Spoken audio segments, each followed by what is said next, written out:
내가 너희 보기를 간절히 원하는 것은 어떤 신령한 은사를 너희에게 나누어 주어 너희를 견고하게 하려 함이니 이는 곧 내가 너희 가운데서 너희와 나의 믿음으로 말미암아 피차 안위함을 얻으려 함이라. 형제들아, 내가 여러 번 너희에게 가고자 한 것을 너희가 모르기를 원하지 아니하노니 이는 너희 중에서도 다른 이방인 중에서와 같이 열매를 맺게 하려 함이로되 지금까지 길이 막혔도다. 아멘. 네. 여러분, 제목은 잘 들으시면 알게 되어 있습니다.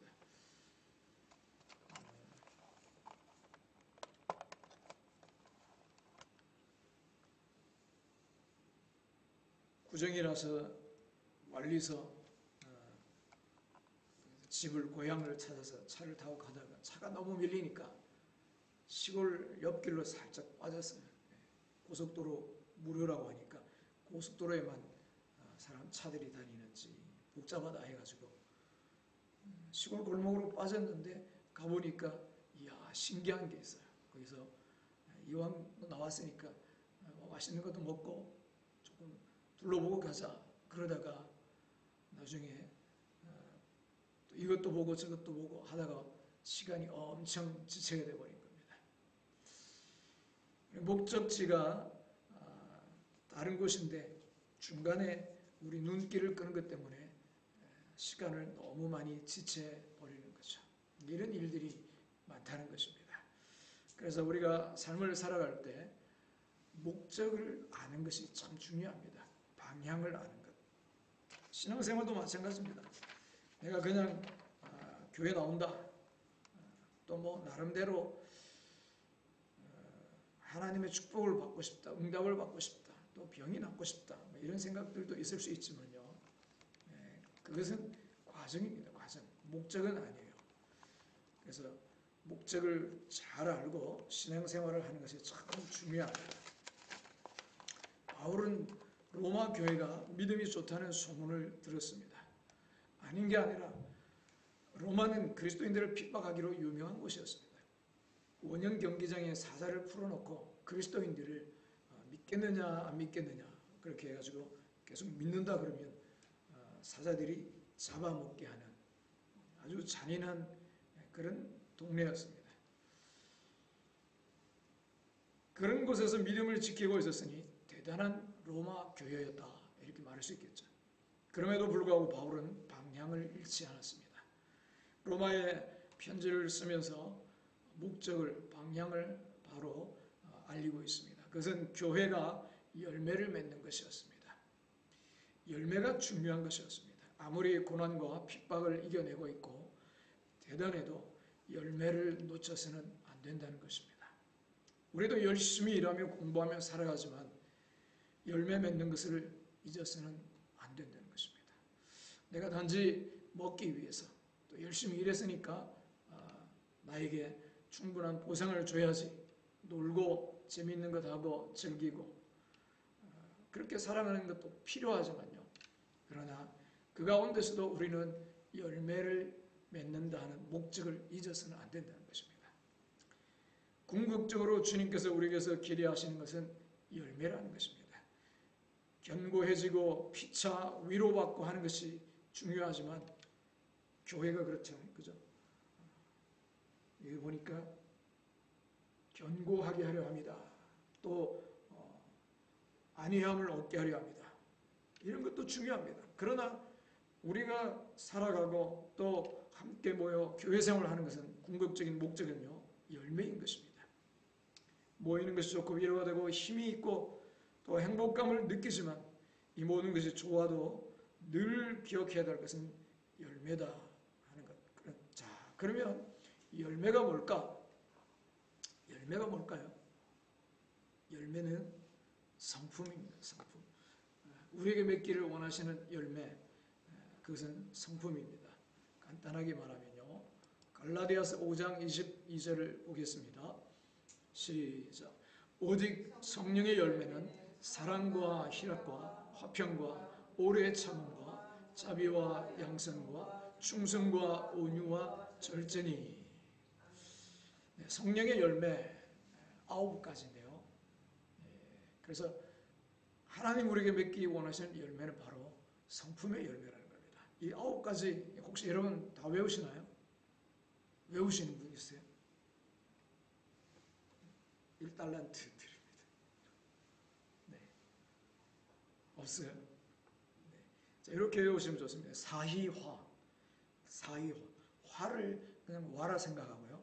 사희화, 사희 이름이라 생각하고 사희와 오자양. 오자양이 만나는 날은 충온절이다. 충성 온유 절제. 사희와 오자양이 조금 뭐 그런 것 같아도 그렇게 만들면 됩니다.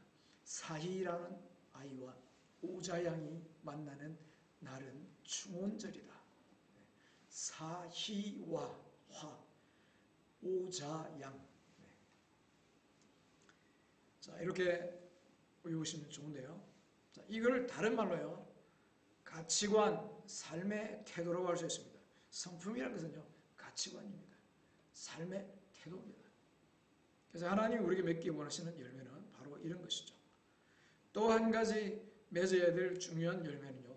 나를 통해 또 다른 성도가 생기는 것입니다. 영혼 구원의 열매라고 할 수 있습니다. 영혼 구원의 열매. 마태복음 28장 19절 시작. 그러므로 너희는 가서 모든 민족을 제자로 삼아. 예수 그리스도의 제자 만드는 것이 우리의 궁극적인 열매입니다. 또 다른 부분에 뭐라고 하느냐. 디모데후서 2장 2절을 보겠습니다. 시작. 또 내가 많은 증인 앞에서 내게 들은 바를 충성된 사람들에게 부탁하라. 그들이 또 다른 사람들을 가르칠 수 있으리라. 명절 때 아주 재밌게 노셨나 봐요. 성경을 좀 크게 읽으시면 좋겠습니다. 아침이지만 힘있게 한번 더 읽겠습니다. 시작. 또 내가 많은 증인 앞에서 내게 들은 바를 충성된 사람들에게 부탁하라. 그들이 또 다른 사람들을 가르칠 수 있으리라. 아멘. 자, 여기 보면 영적인 4대가 나옵니다. 바울과 디모데, 그 다음에 충성된 사람들, 또 다른 사람들. 그렇죠?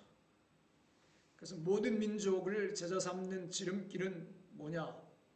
뭘까요? 여기 아주 중요한 포인트가 있습니다. 모든 민족을 제자 삼는 것 쉽지 않아요. 그렇죠? 근데 어떻게 보면 쉬운 지름길이 있습니다. 제자 삼는 지름길. 사람을 잘 만나야 돼요. 사람을 잘 선택해야 됩니다. 어떤 사람일까요? 그죠? 충성된 사람입니다. 충성된 사람. 네. 충성. 성령의 열매 9가지 중에 나왔었죠. 충성. faithful. 믿음직하다 하는 거죠. 믿음직하다. 충성된 사람. 그래서 제자 삼는 일, 영혼 구원하는 일이 계속해서 일어나려면요.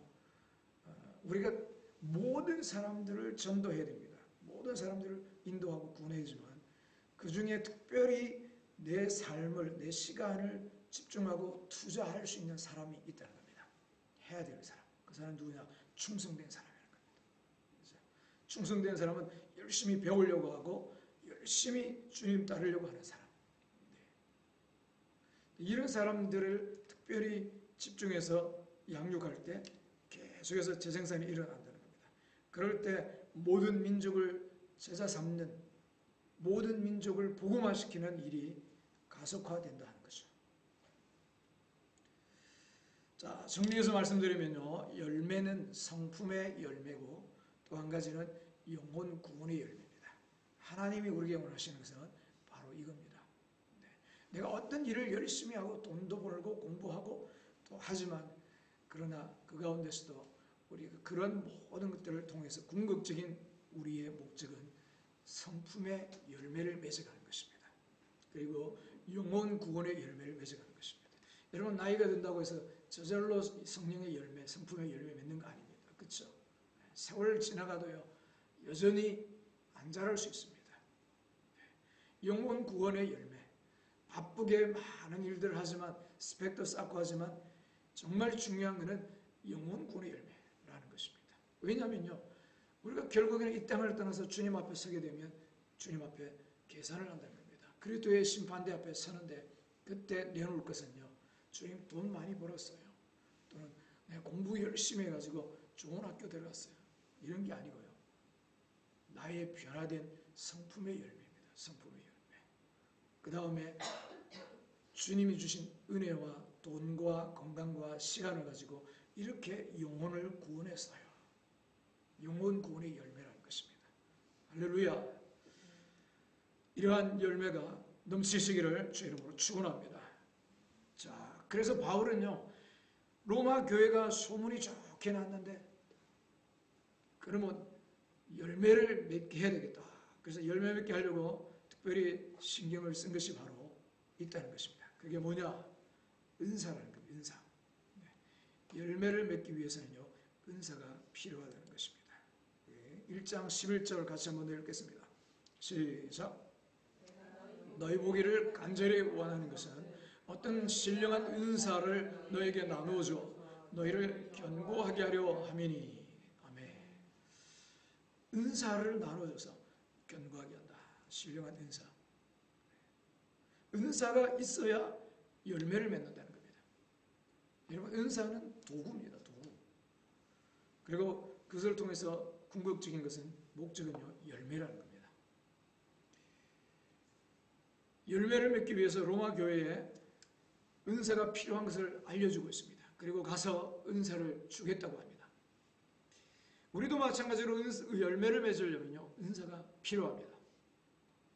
한 해를 마무리하고 새해를 시작하며 어떻게 하면 열매를 맺는 삶이 될까 생각할 때 은사가 반드시 필요하다는 것입니다. 은사가.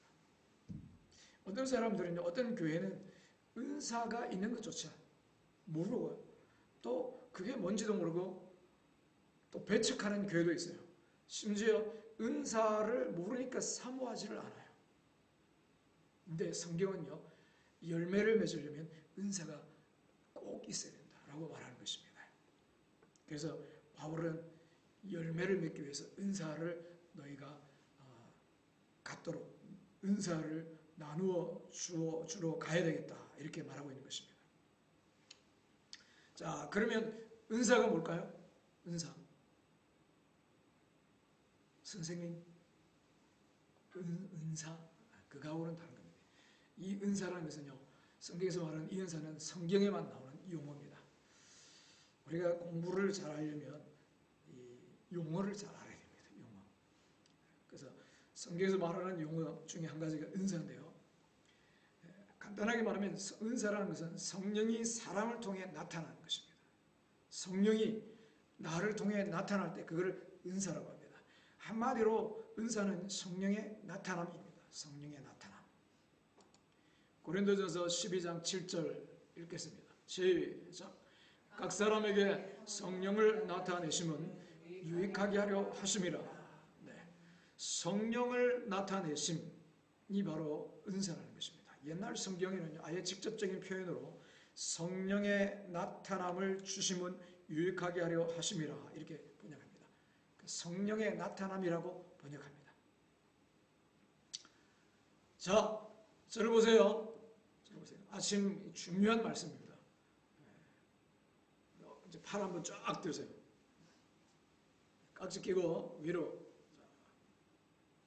깍지 끼고. 안 하는 사람 졸겠다고 작정하는 사람인데, 자, 여러분 졸면 안 됩니다. 예배는요, 참여하는데 이러면 안 됩니다. 올림픽이 아니에요. 정신 차리고 말씀드려야 돼요. 말씀이 들어와야 믿음이 생깁니다. 말씀이 들어와야 기도가 나옵니다. 굉장히 중요합니다. 은사가 뭐라고 그랬죠? 네, 은사는 성령의 나타납니다. 그랬습니다. 근데 성령이 홀로 나타나시지 않고 사람을 통해 나타나신다는 것입니다. 사람을 통해. 고린도전서 12장 8절을 보겠습니다. 같이 읽겠습니다. 시작. 어떤 사람에게는 성령으로 말미암아 지혜의 말씀을, 어떤 사람에게는 같은 성령을 따라 지식의 말씀을, 다른 사람에게는 같은 성령으로 믿음을, 어떤 사람에게는 한 성령으로 병 고치는 은사를, 어떤 사람에게는 능력 행함을, 어떤 사람에게는 예언함을, 어떤 사람에게는 영들 분별함을, 다른 사람에게는 각종 방언 말함을, 어떤 사람에게는 방언들 통역함을 주시나니. 아멘. 사람을 통해 성령이 나타날 때 은사라 했습니다. 그래서 입을 통해 나타나면요, 방언, 통역, 예언, 이런 언어의 은사고요. 머리를 통해 나타나면 지혜, 지식의 은사, 손을 통해 나타나면 신유, 능력 행하는 은사, 배를 통해 나타나면 믿음의 은사, 가슴을 통해 영분별의 은사. 자, 이런 게 뭐냐? 지혜의 말씀은요, 먼저 지식의 말씀은요, 누가 안 가르쳐줬는데, 배운 게 아닌데 그냥 저절로 알게 되는 겁니다. 저절로. 예를 들어서 딱 처음 만난 사람인데, 아, 이 사람 어디 아프다 하는 게 딱 오는 겁니다. 아, 이 사람 이게 문제다 하는 게 딱 오는 겁니다. 그게 지식의 말씀의 은사입니다. 그럼 지혜의 말씀의 은사는요, 그 지식을 가지고 어떻게 사용하는지 사용법을 말하는 겁니다. 믿음은, 그렇죠? 믿음은 어떤 사람은 정말 불가능한 상황인데 그냥 믿어지는 겁니다. 우리나라에 아주 큰, 지금 돌아가셨지만 유명한 세계적인 교회 목사님이 믿음의 은사가 있었대요. 그래서 다른 사람들은 막 안 된다 하는데 불도저처럼 밀고 나갈 수 있는, 그게 바로 믿음의 은사입니다. 여러분, 그리스도인들에게는 믿음이 있어도 될까요? 아니면 없어도 될까요? 다 있어야 되죠. 그렇죠? 모든 사람이 믿음이 있어야 되는 겁니다. 그렇죠? 그럼에도 불구하고 믿음의 은사가 따로 있다는 겁니다. 자, 그러면 믿음의 은사가 있으면 정말 좋겠죠. 그렇죠? 어떤 사람은 잘 안 믿어지는 거, 어떤 사람은 그냥 막 믿어지는 겁니다. 믿고 막 기적을 행하고. 믿음의 은사가 있으면요, 기적이 나타나기도 하고 응답도 잘 받습니다. 병 고치는 은사, 잘 아는 거죠. 신유의 은사, 능력 행하는 은사, 이거는 기적을 행하는, 기적을. 요단강 물을 옷을 가지고 탁 치니까 물이 쫙 걸려서 기적을 행하는 은사입니다. 귀신을 쫓아내는데도 능력 행하는 은사가 같이 쓰이기도 합니다. 예언하는 것, 예언은요, 하나님의 뜻을 받아서 말하는 겁니다. 그것은 현재의 일도 되고 미래의 일도 됩니다. 그리고 영들 분별하는 은사, 영을 분별한다. 이거 굉장히 중요합니다. 말세에 특별히. 어떤 사람은 옛날에 신천지가 이름을 신천지라고 드러내기 전에 무료 성경 신학원을 했어요. 사람들이 많이 갔습니다. 그 당시에 목회자들도 많이 갔어요. 많이 넘어갔습니다. 미혹돼가지고. 이단에는요, 미혹하는 영이 역사하거든요. 거기 가면 교수들, 똑똑한 사람들 안 가냐? 갑니다. 넘어갑니다. 왜? 영이 미혹하면요, 똑똑한 것 가지고 당해내지 못합니다. 악령이 역사하면. 근데 어떤 사람은 딱 갔는데, 아, 왠지 거기 앉아있는데 불안하더라는 거예요. 영적인 느낌이 안 좋은 겁니다. 그래서 나왔다는 거예요. 나중에 세월이 지나서 알고 보니까 그게 신천지로 정체가 드러난 겁니다. 또 어떤 사람은 기도원에 있는, 기도를 한참 하고 있는데 어떤 사람이 와가지고 자기에게 사업 제안을 하더래요. 사업 제안. 뭐 그럴듯하게 제안하는데 느낌이요, 이거 사기꾼의 영이다 하는 느낌이 든 겁니다. 영적인 느낌이 온 겁니다. 나중에 사업 안 한다 했더니 나중에 시간이 지나서 알고 보니까 사기꾼으로 드러난 겁니다. 사기꾼으로. 그래서 영을 분별하는 것이 굉장히 이 말세에 중요합니다. 각종 방언 말하고 통역하고. 방언은요, 기도의 연사입니다. 기도의 연사. 제가 만약에 방언을 안 받았으면 기도 생활을 안 했을 거예요. 저도 다른 사람들이 들을까봐 소리내서 기도하는 걸 할 줄 몰랐어요. 기도를 배운 적이 없기 때문에 기도를 어떻게 해야 될 줄 몰랐어요. 그냥 속으로, 예를 들어서 필통이 필요한데 필통 하나 주세요. 그러고 한두 마디 하고 끝. 하나님 안녕, 필통 필요해요. 그럼 안녕. 끝이었어요.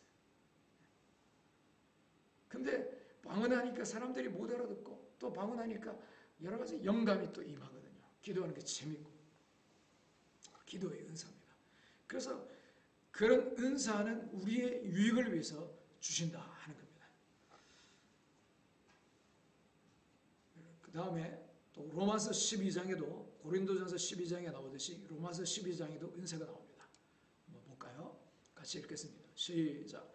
우리에게 주신 은혜대로 받은 은사가 각각 다르니 혹 예언이면 믿음의 분수대로, 혹 섬기는 일이면 섬기는 일로, 혹 가르치는 자면 가르치는 일로, 혹 위로하는 자면 위로하는 일로, 구제하는 자는 성실함으로, 다스리는 자는 부지런함으로, 긍휼을 베푸는 자는 즐거움으로 할 것입니다. 아멘. 여기도 보니까 예언이 나옵니다. 로마 교회에 쓴 편지, 고린도 교회에 쓴 편지는 앞에 아까 그런 기능적인 은사, 여기는 어떻게 보면 정말 삶으로 이렇게 행하는 그런 은사인데요. 섬기는 것, 그것도 은사입니다. 가르치는 것도 은사고요. 위로하는 것도 은사입니다. 어떤 사람은 뭔가 이야기를 하면 위로는 안 하고 그냥 내가 괜히 이야기했네, 이런 경우도 있습니다. 어떤 사람은요, 내가 힘들다 그러면 정말 따뜻하게 위로를 잘하는 사람이 있어요. 위로하는 은사 있습니다. 구제하는 자, 구제하는 것도 은사입니다. 구제하는 자. 어떤 사람은 주는 걸 아까워하는데 어떤 사람은 그냥 퍼다 주는 사람이 있어요. 구제하는, 자기도 없으면서 구제하는 은사입니다. 다스리는 자, 리더십의 은사라고 할 수 있습니다. 긍휼을 베푸는 자, 긍휼의 은사입니다. 긍휼의 은사. 자, 이런 은사는요, 성령님이 임하시면 나타나는 능력입니다. 능력. 그래서 섬기는 능력, 가르치는 능력, 위로하는 능력, 이렇게도 말할 수 있죠. 성경에서 이렇게 말합니다. 성경에서는요, 사도행전 1장 8절에 보니까 오직 너희에게 성령이 임하시면 너희가 뭘 받는다고요? 권능을 받고. 권능. 그러니까 성령이 임하면 권능을 받는다. 그럼 권능을 내가 언제 받았나? 나에게 권능이 있는가? 그게 무슨 말이냐면 은사라는 것입니다. 은사가 바로 능력이라는 거예요. 능력. 은사가. 성령이 임하면요, 누구든지 능력이 나타나는데 그게 바로 은사라는 것입니다. 은사. 그래서 아까 뭐라고 그랬죠? 예언하는 능력, 섬기는 능력, 가르치는 능력, 위로하는 능력, 구제하는 능력, 다스리는 능력, 긍휼을 베푸는 능력, 이런 것들이요 다 은사라는 것입니다. 어떤 사람은 이걸 잘하는 사람이 있어요. 그래서 하나님, 나도 정말 잘 가르치고 싶어요. 그 은사를 구하면 되는 거예요. 잘 가르치는. 어떤 사람은요, 기도 생활을 전혀 못했는데 갑자기 어느 날 성령의 충만을 받고 쓰러졌어요. 몸에 기운이 빠져서 쫙 쓰러졌는데 아주 평안한 느낌이 들고 그 다음부터 일어났는데 기도를 3시간, 4시간 하게 됐다는 거예요. 이건 뭐예요? 기도의 은사를 받은 겁니다. 기도의 은사. 그러니까 은사라는 것은요, 너무나 귀한 겁니다. 너무나 중요한 겁니다. 은사라는 것은. 그래서 하나님의 뜻대로 살 수 있는 능력, 하나님의 일을 할 수 있는 능력, 성령이 임하시면 나타나는 능력이라는 겁니다. 여러분들에게도 이런 귀한 능력들이 풍성하기를 주의 이름으로 축원합니다. 자, 은사가 왜 중요하냐? 은사가 왜 중요하냐? 성령의 나타남이기 때문에 그렇습니다. 여러분, 성령이 없이는요, 신앙생활이 불가능합니다. 제자들 예수님과 얼마 동안 사귀었죠? 얼마 동안 지냈죠? 예수님과 3년 반. 근데 3년 반이지만요, 같이 먹고 자고 생활을 했기 때문에 그 시간은 엄청난 겁니다. 우리가 그냥 교회에 3년 반 다녔다 이거하고 같이 생활하는 거하고는 다른 겁니다. 그 많은 시간을 보냈는데도 예수님 돌아가시기 전까지 예수님 못 지키고요, 도망갑니다. 도망. 그래서 도망갔다가 나중에 부활하신 주님 만나고 돌아와가지고 마가다락방에 모여서 기도하다가 성령을 받게 됩니다. 이 사람들이 성령 받고 나서는요, 무서워서 도망가지 않고 밖으로 뛰쳐나가서 사람들에게 예수님 메시아다, 그리스도다 증거합니다. 성령 받기 전과 완전히 후로 바뀌어버립니다. 신앙생활에 완전히 변화가 일어납니다. 3년 반 동안 공부도 많이 하고 많이 배우고 듣기도 하고 했지만요, 그거를 살아낼 수 있는 힘은요 성령이었다는 거예요. 성령. 그 성령을 받았을 때 사람이 완전히 바뀌었다는 거죠. 그렇기 때문에 신앙생활을 할 때 성령을 받게 하는 게 너무 중요합니다. 그래서 성령을 받으면 나타나는 게 뭐라고요? 은사가. 은사. 그래서 성령을 받아 은사가 나타나게 하는 것이 중요하다는 겁니다. 또 한면으로 은사는요 도구라는 겁니다. 도구.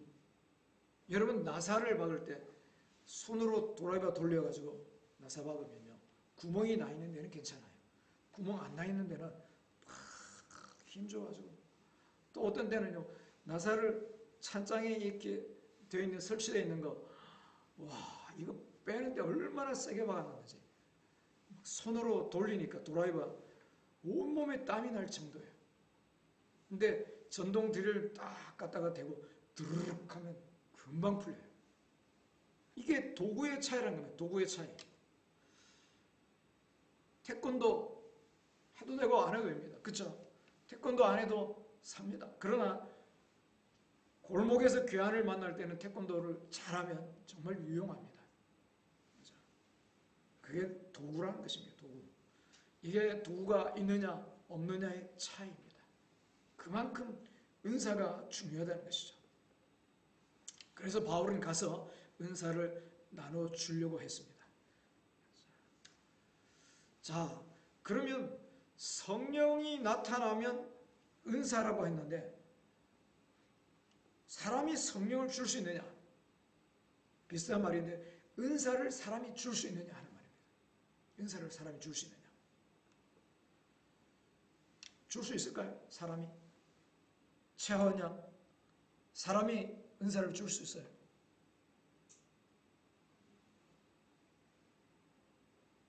줄 수 없다. 네. 사람이 성령을 줄 수 있을까요? 네, 다 없다고 생각하시는데요. 정확히 말하면요, 성령이나 은사는 주님이 사람을 통해 주신다 이렇게 말할 수 있습니다. 주님이 주시는데요, 사람을 통해 주신다. 성경을 우리 읽어보겠습니다. 사도행전 8장 17절 시작. 이에 두 사도가 그들에게 안수하며 성령을 받은지라. 베드로가 네. 자, 여기 보니까 사도가 안수하니까 성령을 받았습니다. 그렇죠? 자, 사도행전 10장 44절 읽겠습니다. 베드로가 이 말을 할 때에 성령이 말씀 듣는 모든 사람에게 내려오시니. 아멘. 자, 베드로가 말할 때, 복음을 전할 때 성령이 임했다는 겁니다. 어떻게 보면 사람이 말할 때 성령을 받았다는 거죠. 자, 19장 6절 읽겠습니다. 바울이 그들에게 안수하며 성령이 그들에게 임하심으로 방언도 하고 예언도 하니. 아멘. 네. 이 외에 사도행전에 성령을 받은 장면이 나오는데요. 기도할 때, 마가다락방에 사람들이 기도할 때, 그러니까 그때는 직접 성령이 임한 거죠. 직접. 그 외에 이 나머지 세 군데가 여기 성경에 오늘 뽑아놓은 건데요. 사도행전에 성령 받는 장면인데 다 사람이 어떤 동작을 할 때, 안수할 때, 말할 때 성령을 받는다는 겁니다. 그래서 사람을 통해서 성령이 임한다는 겁니다. 사람을 통해서. 주님의 성령이 직접 임하기도 하지만요, 사람을 통해 임하신 것을 볼 수 있습니다. 사람을 통해서요. 자, 디모데후서 1장을 보겠습니다. 직접적으로 바울이 그런 표현을 씁니다. 읽겠습니다. 그러므로 내가 나의 안수함으로 내 속에 있는 하나님의 은사를 다시 부를 듯 하게 하기 위하여 너로 생각하게 하노니. 아멘. 자, 내 속에 있는 하나님의 은사라고 했죠. 자, 은사가 디모데에게 어떻게 생겼느냐? 어떻게 생겼을까요?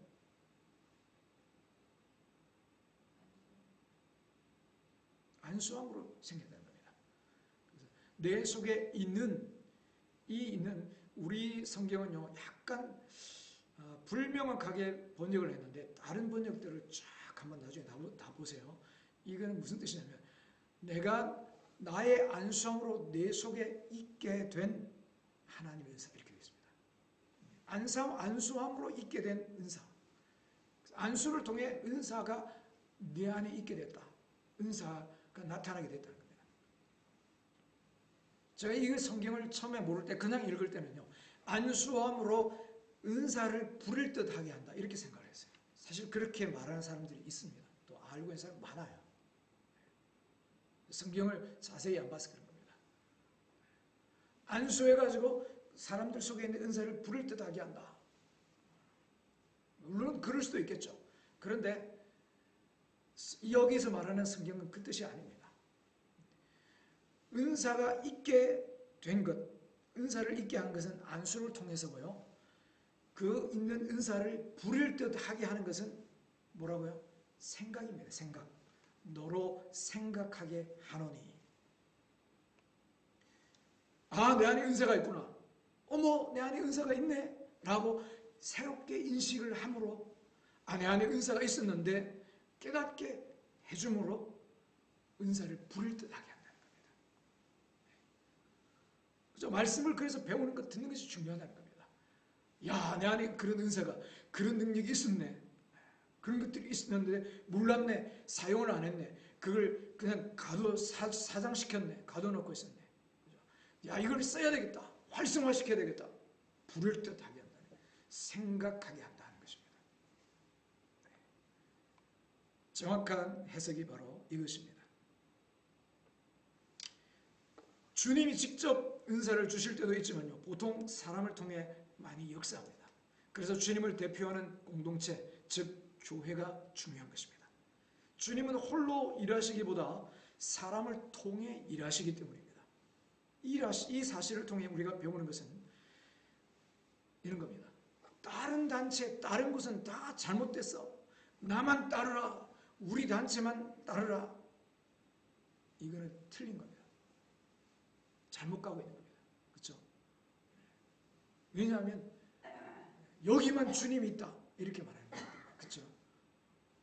그게 아닙니다. 모든 교회 가운데 주님이 계십니다. 그리고 모든 교회를 통해서 역사하십니다. 반대로 그래? 그러면 나는 주님과 다이렉트로 주님과만 상대하겠어. 사람들은 마음에 안 들어.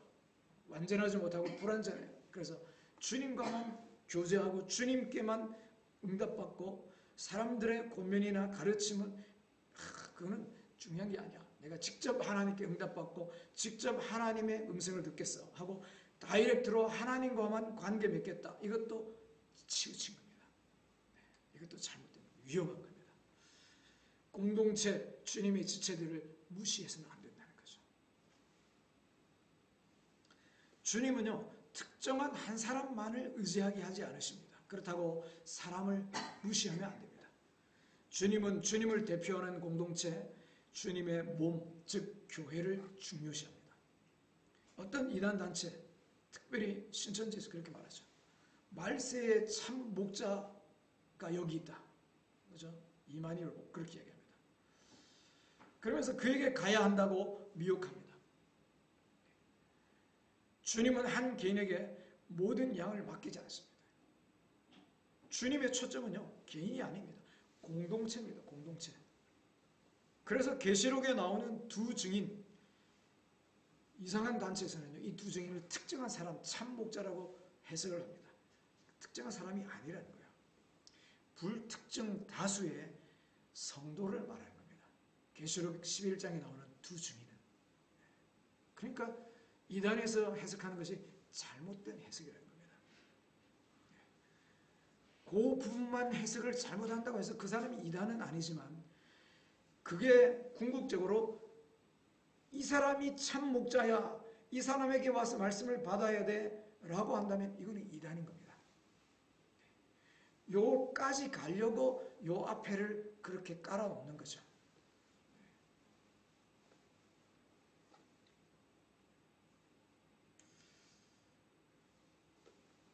자, 그러면 은사는 누구에게 잘 나타날까요? 은사는 누구에게 잘 주실까요? 받을까요? 이것보다 사실은 나타난다. 이게 정확한 표현입니다. 주신다, 받는다 이렇게 해도 꼭 틀리겠다 이렇게 말할 수는 없지만 편한 대로 하면 됩니다. 정확하게 말하면 나타난다는 겁니다. 왜냐하면 성령이 받았기 때문에 은사는 성령이 나타나게 하면 되니까. 그래서 은사는 누구에게 잘 나타나느냐? 사모하는 자에게 잘 나타납니다. 사모하는 자에게. 고린도전서 14장 1절을 보겠습니다. 읽겠습니다. 시작. 사랑을 추구하며 신령한 것들을 사모하되 특별히 예언을 하려고 하라. 네. 사모하는 자에게 잘 나타나는 겁니다. 신령한 것, 이게 바로 은사입니다. 은사. 그래서 우리는 잘못 알고 있는 게 뭐예요? 하나님 뜻이면 알아서 주신다. 그래서 가르치지도 않아요. 사모하게도 안 해요. 좀 나타나면 자꾸 절제를 시켜요. 비성경적인 겁니다. 성경 뭐라 그래요? 신령한 것들을 사모하라. 사랑을 추구하면서 신령한 것들을 사모하라는 겁니다. 동기가 잘못된 동기, 교만한 마음, 또 자랑하고 싶은 마음, 또 우쭐대는 마음으로 구하지 말고 사랑으로, 사랑의 동기가 돼서 신령한 것을 사모하라는 겁니다. 신령한 것을 사모하라. 사모해야 된다는 겁니다. 말씀대로 믿으시기를 축원합니다. 특별히 예언을 사모하라. 여러분, 예언이 뭐예요? 예언은요, 미래의 일을 말하는 것도 있지만 하나님의 말씀을 받아서 말해주는 겁니다. 자, 그러면 한 사람이 말해서 받아주는 것보다 여러 사람이 받아서 말해주면 틀릴 가능성이 적겠죠. 그렇죠? 더 풍성하겠죠. 예언은 믿음의 분수, 믿음의 분량대로 하는 건데 이 사람이 한 사람이 믿음의 분량이 30이다. 그러면 그 정도밖에 예언이 안 나와요. 어떤 사람은 예언의 믿음의 분량이 50이다. 그러면 예언이 50만큼 풀려 나오는 겁니다. 그러니까 여러 사람이 예언을 하게 되면 아주 놀라운 그 풍성함이 있다는 겁니다. 그렇기 때문에 바울은 특별히 온 성도가 예언을 하는 겁니다. 예언. 하나님의 말씀을 잘 깨닫고 이해하고 그걸 또 받아서 사람들에게 공동체에 함께 서로 자꾸 예언할 수 있는 그런 공동체가 되라는 겁니다. 이게 예언이라는 게 막 어떻게 보면 점치는 것처럼 이야기하는 것만 아니라 하나님의 뜻을 전하는 겁니다. 하나님의 뜻을. 하나님 당신을 사랑하며 낙심하는 사람들에게 당신을 붙들고 그것을 통해서 큰 일을 이루시기를 원합니다.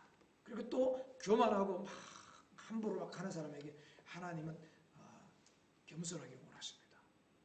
이렇게 하는 것이 예언입니다. 하나님은 나를 안 사랑하나 봐. 나만 안 사랑하나 봐. 이러고 있는 사람에게는 어떤 예언이 임할까요? 하나님은 당신을 너무 사랑합니다. 근데 이게요, 내가 처음 보는 사람 또는 내 사정을 모르는 사람을 입을 통해서 들으면요, 그게 내 마음에 쾅 하고 와닿는다는 겁니다. 그래서 모든 성도가 예언하기를 원한다. 예언하려고 하라 하고 있는 겁니다. 그래서 교회 가운데 사모하는 사람이 은사가 잘 나타난다. 자, 또 어떤 사람에게 은사가 잘 나타나느냐? 읽겠습니다. 고린도전서 14장 12절 시작. 그러므로 너희도 영적인 것을 사모하는 자인즉 교회의 덕을 세우기 위하여 그것이 풍성하기를 구하라. 네.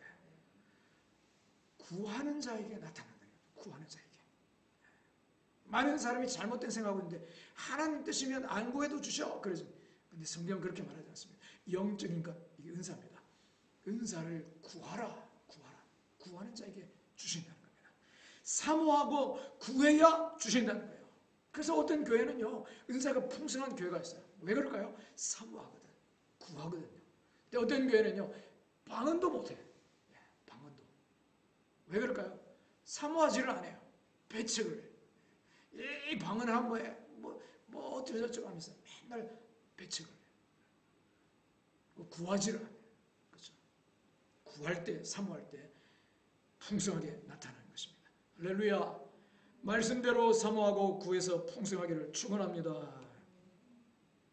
하나님이 우리를 구원하시기 위해 엄청난 대가를 치르셨지만요, 각 사람이 그 사실을 믿고 받아들이지 않으면 아무 소용이 없습니다. 하나님을 닮은 자유의지를 가진 존재로 만드셨기 때문에 그렇습니다. 그래서 영접이 중요한 것입니다. 영접이. 마찬가지로 하나님을 내 안에 내 의지로 모신 것처럼 그분이 나를 통해 드러나도록 나타나시도록 내가 협조해 드려야 한다는 겁니다. 그게 바로 사모하고 구하는 것입니다. 나도 원합니다. 나를 통해 일하시옵소서 하고 표현하는 것입니다. 그래서 사모하는 사람이 은사가 풍성히 나타나는 것입니다. 여러분 은사를 원어로 살펴보면요. 카리스마입니다. 카리스마. 그런 말을 많이 쓰죠. 카리스마 있네. 야, 저 사람 한 칼 하네. 잘못 쓰는 뜻, 뭔 뜻인지 모르고 성경에서 말하는 카리스마를 오용하는 거죠. 카리스마는요. 호의, 은혜, 선물 이런 뜻입니다. 그러니까 하나님이 우리에게 주신 은사는요. 하나님이 호의를 베푼 거예요. 선물로 주신 거예요. 선물로. 그래서 공을 쌓아서 받는 게 아니라는 겁니다. 내가 대가를 지불하고 받는 훈장 같은 게 아니라는 것입니다. 그래서요. 잘난 사람, 착한 사람이 은사가 많이 나타나는 게 아니고 순종을 잘한다고 해서 은사가 많이 나타나는 게 아니고요. 그분이 나를 통해 나타나도록 동의하고 사모하고 협조해 드리는 사람이 은사가 나타나는 겁니다. 어떤 면에서는요. 성질 더러워도 하나님이 부르시죠. 사모해, 간구해. 그런 사람 그 말에 순종 잘하는 사람이 은사가 많이 나타나는 겁니다. 왜냐? 은사는 선물로 주시는 거기 때문에 그렇습니다. 선물이 아니고 착해야지 말을 잘 들어야지 준다 그러면 그 사람에게 은사가 많이 나타나겠죠. 그렇죠? 선물이라는 겁니다. 선물. 그러므로 은사가 나타난다고 내 자랑이 아니라는 거죠. 나의 계급이 될 수가 없는 겁니다. 우쭐할 것 일도 없다는 겁니다. 반대로 은사가 안 나타나는 것은 이런 걸 몰라서 사모하지 않아서 그런 것입니다. 하나님 뜻이 아니에요. 은사가 안 나타나는 게. 하나님의 뜻은 은사가 풍성하여 서로를 통해 하나님의 축복을 체험하는 것입니다. 그래서 성도는 은사를 사모해야 합니다. 풍성히 나타나야 합니다. 왜 그럴까요? 열매 맺기 위해서. 열매를 맺으려면요. 열매 맺을 수 있도록 능력이 도구가 있어야 되는 겁니다. 하나님 뜻대로 순종하고 그 뜻을 알고 뜻을 따르고 살아갈 수 있는 은사, 능력, 도구가 있어야 합니다. 다른 사람을 섬기고 그렇게 하면서 우리 가운데 열매가 풍성히 맺게 되는 것입니다. 하나님은 모두에게 은사를 주시고 풍성히 나타나기를 원하십니다. 그러므로 은사를 풍성히 구하시고 그 은사를 가지고 서로 섬김으로 많은 열매를 맺고 충만하고 강력한 공동체를 세워나가시기를 주의 이름으로 축원합니다.